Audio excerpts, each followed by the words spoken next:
Сегодняшняя тема, иншаллах, будет о никахе, иншаллах, о теме никахе. Конечно, тема никаха, по-моему, всем любимая тема, но, иншаллах, мы постараемся объяснить о никахе, о постановлении, какое постановление, что значит никах, какое определение в шариате.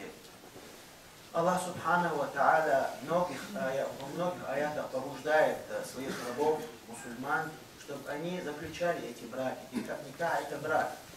Все это знают, и будем использовать слово никах. И максимально будем стараться использовать шариатские термины. Это ближе к понятию, ближе к исламу. Никах, как мы сказали, в Коране и в Сунне переполнено и аяты, и хадисы, которые побуждают мусульман на заключение этих браков. Пророк, саллаллаху алейхи вассалям, обращаясь к молодежи, говорит: «Я ма'шар аш-шабаб, ман истата'a минкум аль-ба'ата фальятазавваж, фаиннаху агадду лил-басари ва ахсану лил-фардж, фаман лам ястати' фа'алейхи бис-савм фаинна лаху вижа». Пророк, саллаллаху алейхи вассалям, говорит, обращаясь к молодежи, конечно: те, которые из вас могут жениться, женитесь. Те, которые из вас манистатаа, могут. Они нету там, кто из вас хочет, могут. И ученые, конечно, определили, что значит могут. Возможность это включает в себе возможность материальная, физическая, моральная, то есть знать, какой шаг он собирается делать. Если у него эта возможность, может он обеспечить.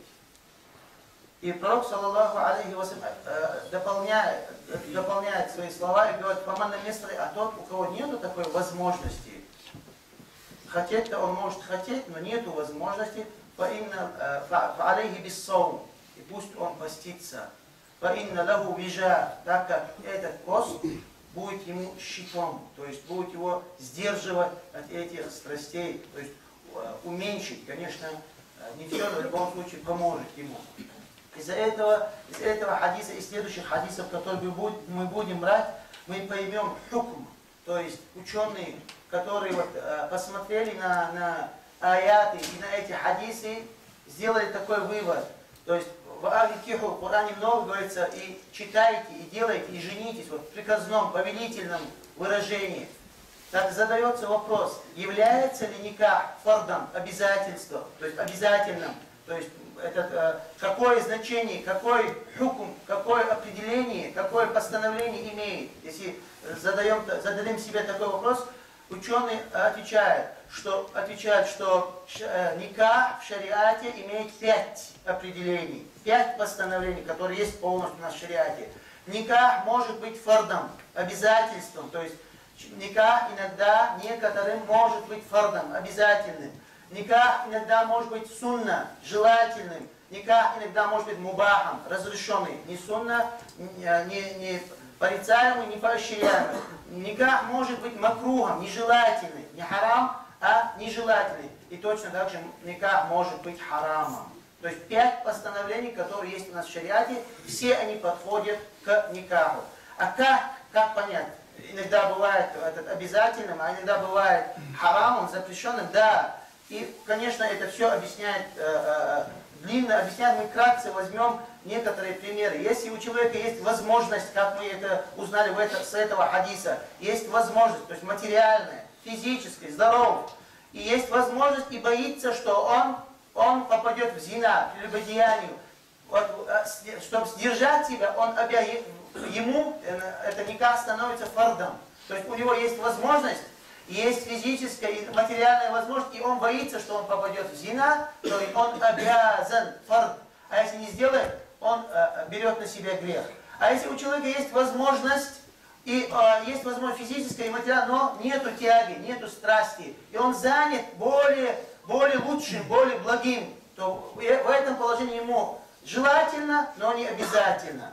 А у кого там нету, есть возможность, но он не хочет, он занят еще лучшим, и возможности не такие, то в этом положении он считается разрешенным. Есть тоже, если есть возможность, но, как мы сказали, нету возможности, есть материальные и физические, но не тянет, не хочет он, нету тяги, страсти нету к женщине. Если возьмет, то может не продолжиться. Вот в этом положении становится это нежелательным, а если нету возможности, ни материальной, ни физической, и даже нету страсти или тяги к женщине, и если он женится, тогда в этом положении никах для него становится харамом. То есть это 5 постановлений, которые ученые объясняют и дают в вопросе никаха. Вопрос никаха мы постараемся вкратце объяснить. Пророк, саллаллаху алейхи вассалям, говорит: «Иза джаакум», если вам придут, «ман тардауна динаху ва хулукаху», если к вам придут, то есть это обращение к родителям, да, если к вам придут тот, который вы довольны его религией и его нравом, субханаллах.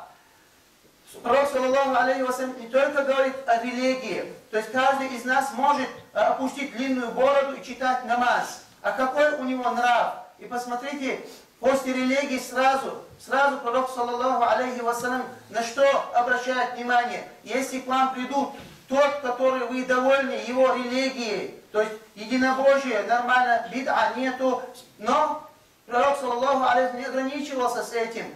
«Ман тардауна динаху ва хулукаху», и нрав, то есть умеет держать язык за зубами, умеет держать свои руки при себе. Мужчина не на свою жену, хотя не мужчина на других.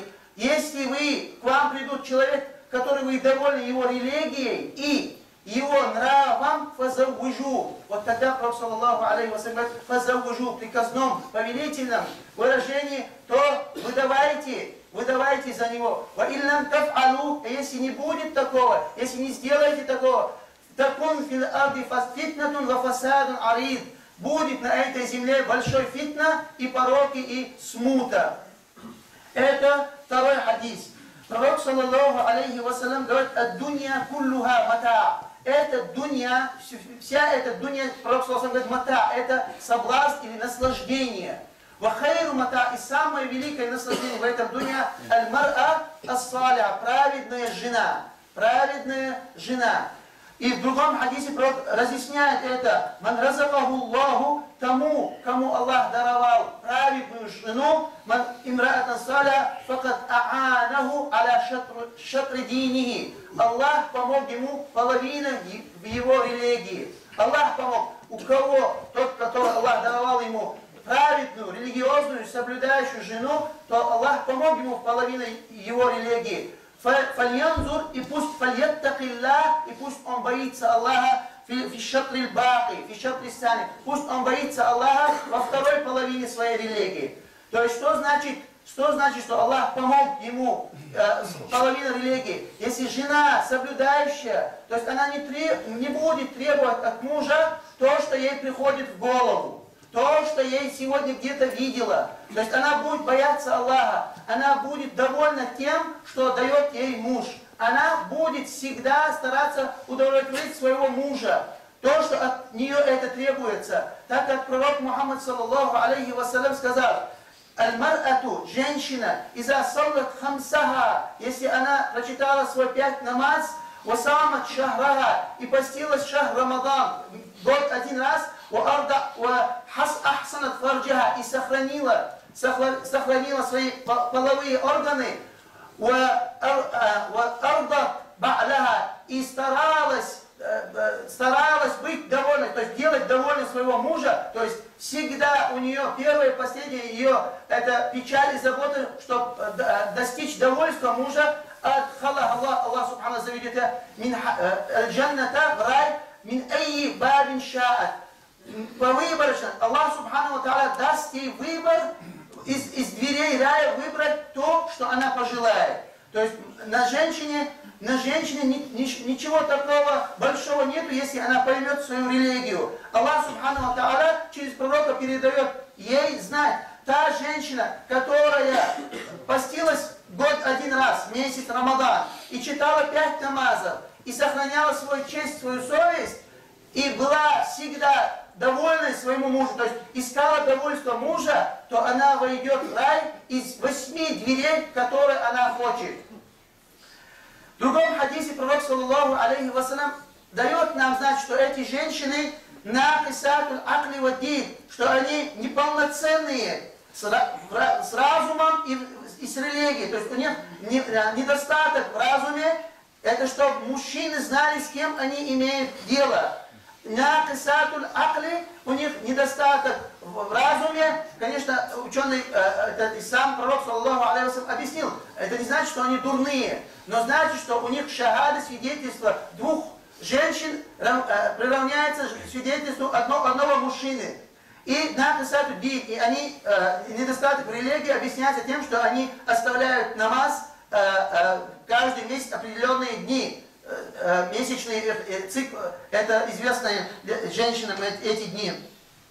В другом хадисе пророк, саллаллаху алейхи вассалям, тоже раскрывая нам суть женщин, говорит: «Фаиннахунна», так как они хуликна, Аллах их сотворил, создал мин диль, из кости, из ребра, самого верхнего ребра, самого кривого ребра. И тот, который хочет жить с женщиной, то есть тот, который хочет жить с женой, пусть учтет, что он живет с женщиной, которая у нее есть какая-то кривота. То есть, если он хочет жить, то пусть он будет готов от нее все что угодно. Ученые, объясняя про эту кривоту, говорят, что когда пророк, саллаллаху алейхи вассалям, объяснил, что Аллах создал ее от ребра Адама, ученые говорят, Аллах Субхану не сотворил ее из, как говорится, из кости головы, чтобы не садить ее на голову. Точно так же не сотворил ее из ноги, чтобы не посадить ее под ноги,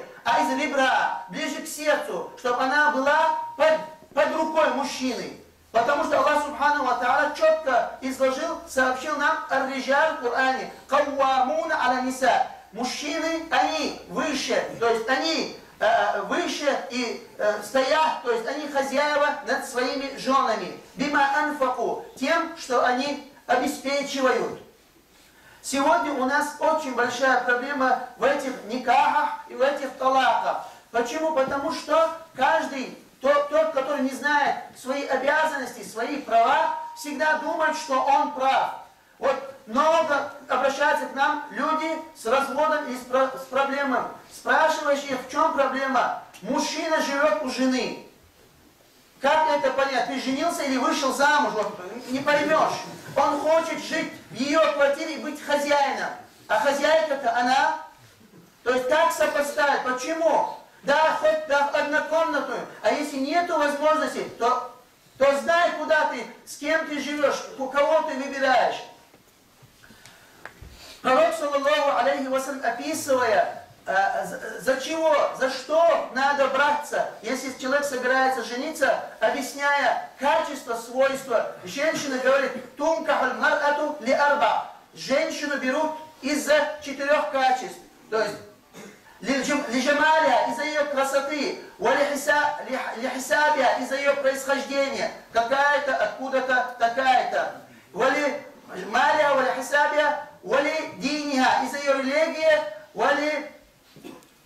малия, богатство, хисабия, происхождение, жамалия, красота, деньги, то есть богатство, красота, происхождение и религия. Фасфар бидати дин, выбирай религиозную, выбирай. Пророк, саллаллаху алейхи вассалям, подсказывает: выбирайте религиозную, тарибат яда. Если не сделаете это, знаете, проиграли. То есть тарибат яда, все, проиграли. Почему? Если посмотрим на этот хадис, мы заметим очень интересную вещь. Там есть, в этом хадисе сказано про денег, богатство, про происхождение, тоже это, и красота. Вот эти 3 вещи, это дуньявые, вот мирские наслаждения. У нас 4-е, религия, это ухравые, это о вечном мире. То есть пророк, саллаллаху алейхи вассалям, подчеркивает, что женщину берут из-за 4 вещей, из-за 4 качеств. 3 из них мирские, красота, деньги и происхождение. А 4-е у нас религия. Фасфабидата дин, и выбирай религиозную, тарибат яда, то есть выбирай ахира. выбирай ту, которая хочет ахира. И это не значит, что ислам противоречит, или ислам не хочет, чтобы мы брали красивых. Но первый выбор, первое, что мусульманин должен смотреть, искать, выбирать из-за религии. Почему? Потому что эта женщина первая школа у тебя дома, твоих детей. Ислам, как мы сказали, не противоречит, чтобы женщина была красивой. Почему? Потому что когда один сподвижник хотел жениться, это даже несколько хадисов, не только один хадис, несколько хадисов, и пророк, саллаллаху алейхи вассалям, спросил у него: ты посмотрел на нее? Он говорит: нет. Пророк, саллаллаху алейхи вассалям, приказал, иди, смотри на нее, так как это, то есть смотреть, узнать, кого берешь, с кем хочешь пожить, это ахра, это ближе анюхдама, чтобы ваш брак был постоянным, вечным. То есть смотреть в шариате можно и нужно. Конечно, сейчас это говорить смешно. Почему? Потому что мы не знаем эти вещи. Это было в то время, когда люди брали в жены ради Аллаха, когда они слышат, что есть сестра, что есть хорошая, праведная, днем постится, ночью намаз читать.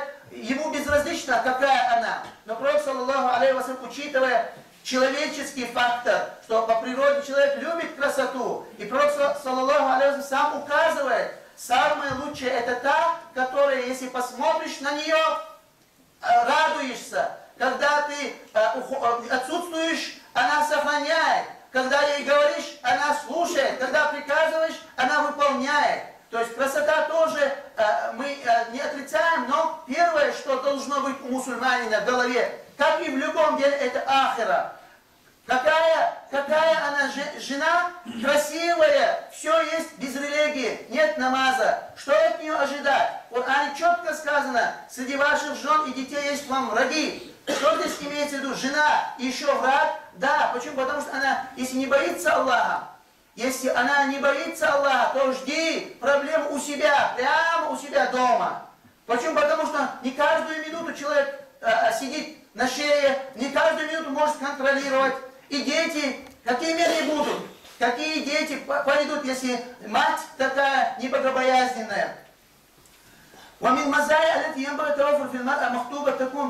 И чтобы человек действительно достиг самой лучшей женщины, надо смотреть не только на нее и на ее религию. Она может сказать, что она очень долго читает тахаджуд, она может сказать и закрыть свое лицо. Нельзя сразу подписываться и поддаваться на это. Надо смотреть, какая семья, откуда, какая среда, какая мать, бабушка. Почему? Потому что женщины это копии своих матерей.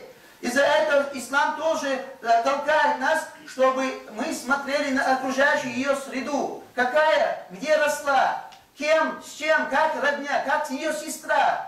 Почему? Потому что это ближе. То есть мы не можем сказать, она будет 100% как сестра, но знаем, что она будет очень похожа на сестру, на мать. Почему? Потому что она родилась, она росла, она жила, она кушала с ними. И, конечно, все передается. Конечно, цель никаха у нас не только удовлетворить себя, удовольствие искать себе, а у нас есть еще дальнейшая цель. Это валад ас-салих, это праведные дети. Праведные дети. Почему? Потому что человек, когда умирает, закрывается все его благие деяния. Книга его благих деяний закрывается, остаются 3 вещи, которые до судного дня будет ему капать эту награду. Одно из них это валадун салихун, праведный сын или дочь, который он от него пришел, он его воспитал, он его на правильный путь поставил, он его воспитал, и этот ребенок или этот сын или дочь делает дуа, просит Аллаха, пока он жив и делает дуа, ему будет эта награда набираться в судный день родителям. Конечно, и судный день пророк, саллаллаху алейхи вассалям, говорит: «Фаинни мукафирун бикумуль умам». Возьмите рожающих, то есть не берите бесплодных. Тоже одно качество, которое должен мусульманин учесть, когда он берет, надо смотреть ее там сестры, сестры, они рожающие, то есть бесплодные или рожающие, то есть из-за этого Пророк, саллаллаху алейхи вассалям, побуждает нас на это качество. Аль-вадуд, любящее, валь-валуд, и рожающее. Что Пророк, саллаллаху алейхи вассалям, говорит нам: «Фаинни мукафирум бикумуль умам», судный день я буду гордиться вами из-за вашего количества. Вот моя община, вот мой народ, которые стали за мной.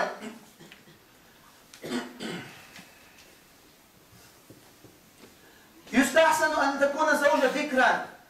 Есть тоже, многие говорят, что можно или лучше брать бывшую замужем или вдову. В шариате не так. В шариате четко сказано, если есть возможность, то лучше, желательно, хорошо брать бикр, то есть девственницу. Почему? Потому что она ближе, она не знает лишние вещи.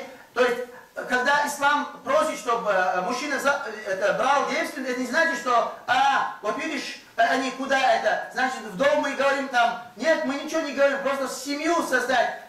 Чем ближе, вот шаги, которые приближают или становятся качеством или поводом, что брак был вечен, постоянно, это ближе, если она будет бикр.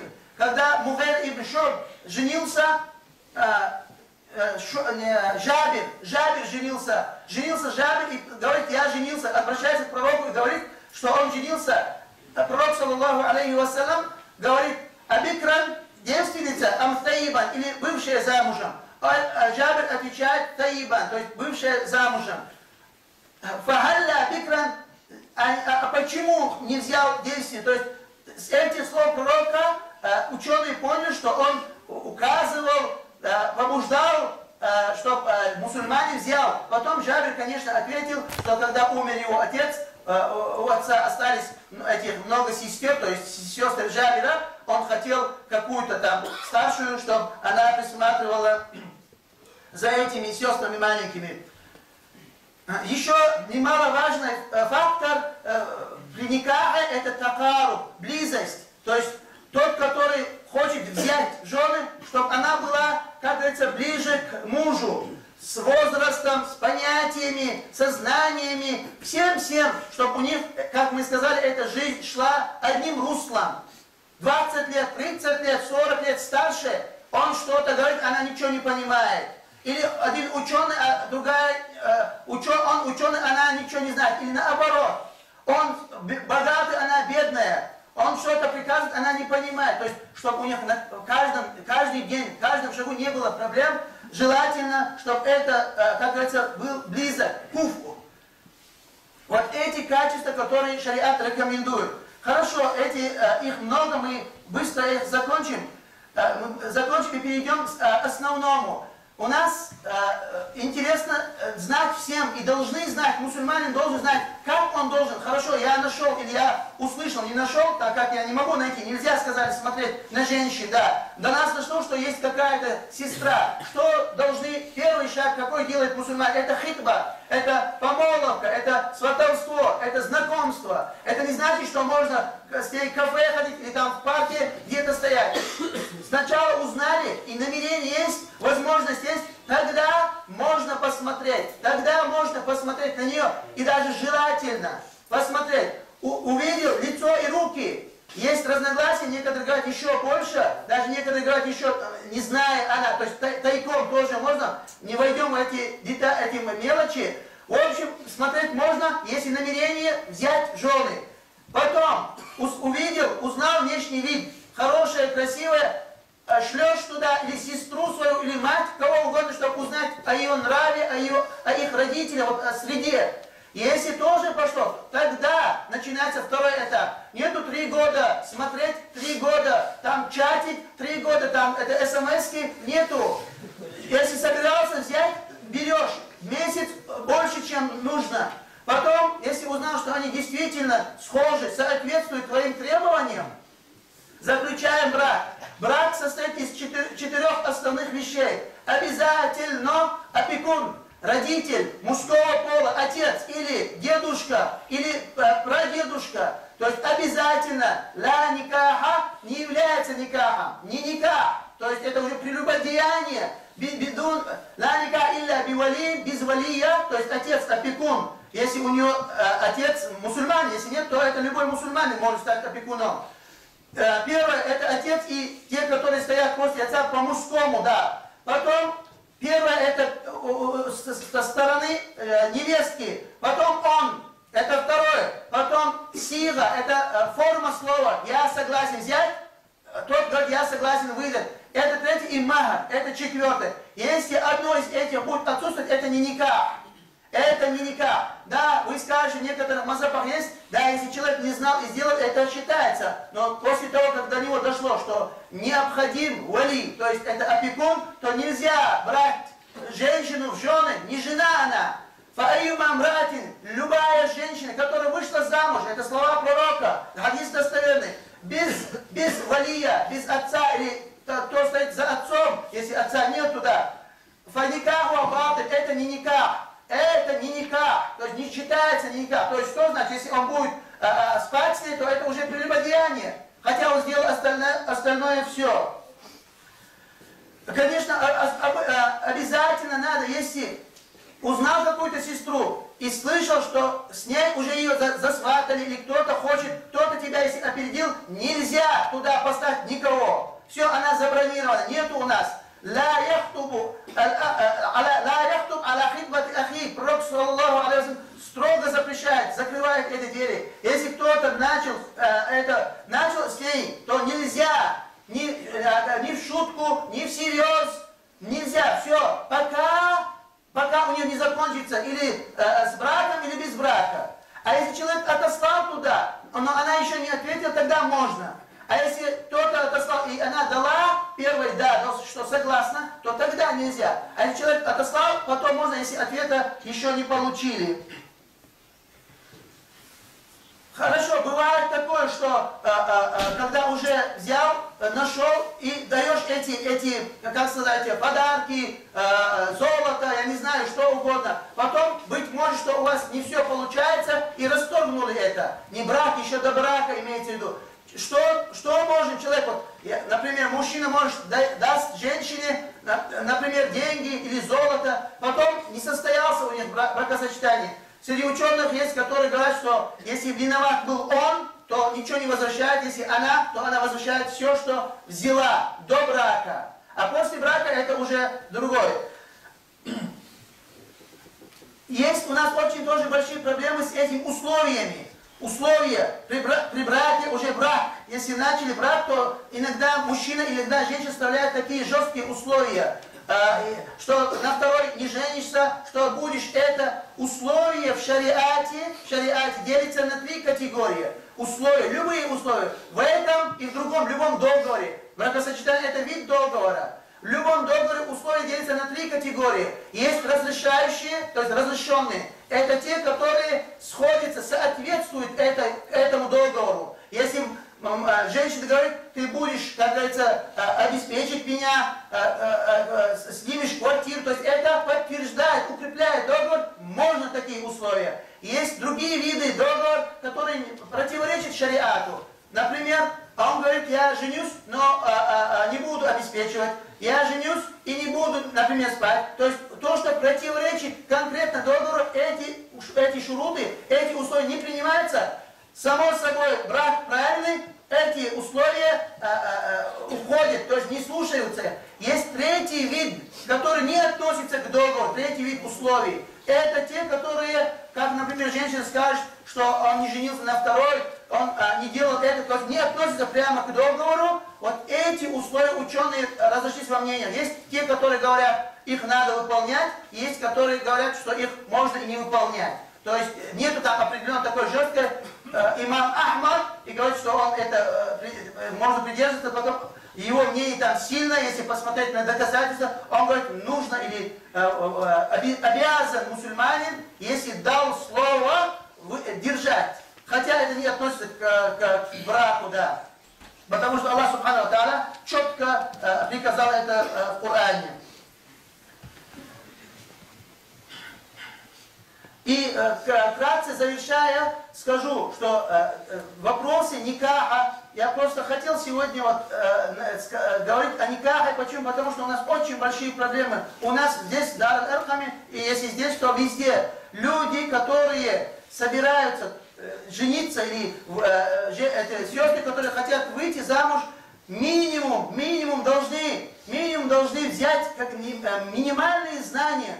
Нету. У нас в шариате любой мусульманин, обычный мусульманин, он должен знать шахада, это обычный мусульманин, который не относится ни к кем. Обычный мусульманин, который 15-летний, он должен знать свидетельство, смысл свидетельства, шахадат, алла иля илля, намаз, это обычные. А тот, который хочет делать что-то после этих обязательных шахада, после намаза, после заката, например, хочу, завести бизнес, обязан, фард, то есть обязан человек, прежде чем начать бизнес, обязан знать, что мне можно, что мне нельзя, почему можно, сколько можно. Точно так же обычный мусульман, если он хочет предпринять что-то, какой-то шаг, как, например, брак, сделать никак, обязан знать, что он должен, свои права и свои обязанности. Не зная, сделал, он взял себе грех.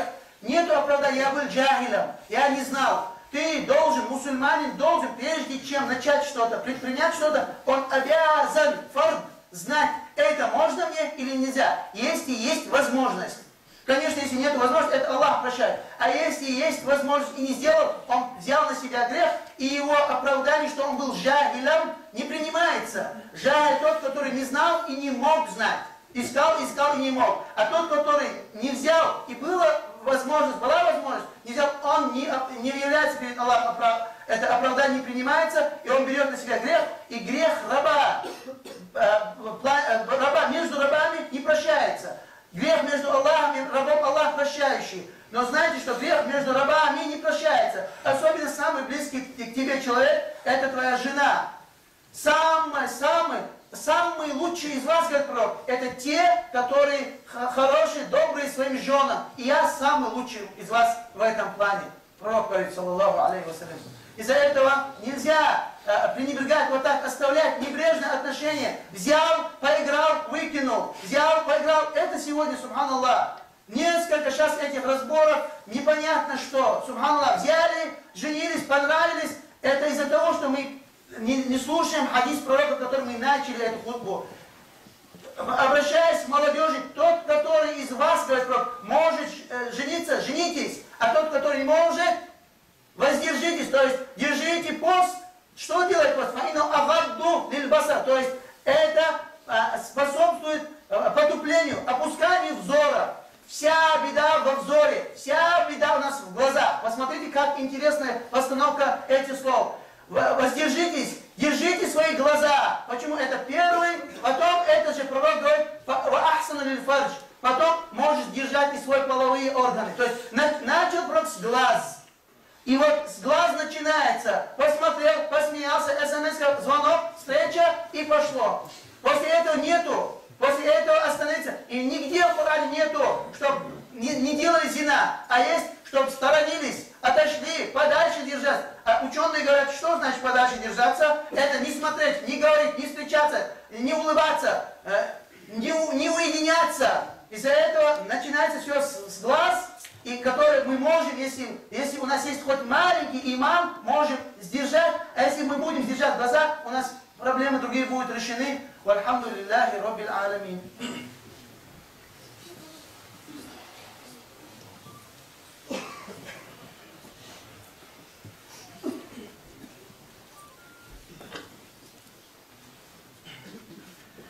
Альхамдулиллах, салату вассаляму аля расулиллах. Ва вкратце завершим талак. У нас никах говорили, сказали, как могли, хотя и затянули. Талак у нас 3 вида. Талак в шариате 3 вида. Есть сунни, разрешенный, нормальный, поощряемый, есть бид'и, порицаемый, нежелательный, но все есть талак. И это талак. И третий обычный. Самый нормальный, самый поощряемый, самый требуемый талак, если человек действительно не мог дожить с женой и решил делать этот талак, он ждет. А не тогда, когда он уже в гневе выкидывает женщину и всех, которые стоят за ним. Да. Талак сунни, правильный талак, поощряемый талак, это тот талак, ждет человек, если уже решил. Конечно, решение это не сразу. сначала оставляет, потом объясняет, советует, потом оставляет ее в постели, потом бьет не по лицу и не так сильно. Если все решил, все меры прошел, после этого, когда уже решил, он ждет, пока она не пройдет свой этот месячный цикл, и не дотрагиваясь, после, когда она очищается, вот тогда дает свой талак. Это самый настоящий, верный, правильный талак. А неправильный или, скажем, неверный, хотя это считается талаком, тот талак, который он дает, когда ему это угодно, когда она в цикле, и когда она после цикла, когда он уже дотронулся до нее, и так далее. Есть третий вид, когда она беременна. Это 3 вида талака. Все талаки становятся талаком. То есть, пусть каждый из вас поймет, что это разрешенный талак, это не разрешенный, это не значит, что неразрешенный не стал талаком. Это все стали талаком. У мусульманина 3 талака. У мусульманина 3 талака. 3 раза и 3 вида. Виды мы сказали, да. Сунни, бид'и и обычный. И вот человек, мусульманин, если решил дать талак, если он боится Аллаха, то должен ждать, пока не закончится этот месячный, ее цикл, потом даст 1 талак. Не 3 и не 300. С разными намерениями. Нету 1 талак. Не надо 3 и нельзя. Поворот рассердился. Вы что, играете? Я живой среди вас. Когда один сказал, что 3 раза. 1 раз говорит мусульманин жене, ты сейчас разведена. Четкими, ясными словами. Если это он сказал, то эта женщина 3 месяца ждет у него дома. Не выходит, не уходит никуда. Она считается его женой 3 месяца. И вот эти 3 месяца он может в любое время, без ее согласия, вернуть ее. Это первый раз, когда случается, да. И если он вернул, не вернул, 3 месяца прошло, она тихо, мирно уходит. Все. Захотел он вернуть, возвращает ее как новую. То есть и махар, и согласие, и свидетели, и ее отец, все. То есть как новую. Если он вернул, сразу вернул, нет, то что 3 месяца? Ушла, потом вернул. То есть у него 3 раза таких. 1 раз сделал, потом вернул. 2-й раз сделал, потом вернул. 3-й раз сделал. Он потерял ее, пока она не выйдет замуж. Пробудет со своим новым мужем. И по своим же согласиям, там его муж, если разведется, тогда только. То есть 3 вида талака по 3 раза. И говорит только 1 раз. Да, иногда некоторые спешат и выкидывают эти слова 300 раз, 3 раза, 30 раз. Среди этих ученых тоже есть разногласия. Некоторые считают, если ты сказал 3 раза, и намерение было 3 раза, и знал, что нельзя 3 раза, вот тебе как наказание, говорят, тогда у тебя 1 раз это 3 раза ушли. Больше нет, пока она не выйдет замуж и не вернется. Есть ученые, которые придерживаются ко второй мнению, что если ты сказал это 3 раза, и намерения не было, из-за гнева сказал, то считают это как 1 раз. В любом случае, все сегодня не закончим. Если будут вопросы, это важно знать. Не важно, это обязательно знать. Особенно тем, которые или собираются жениться, или уже женаты.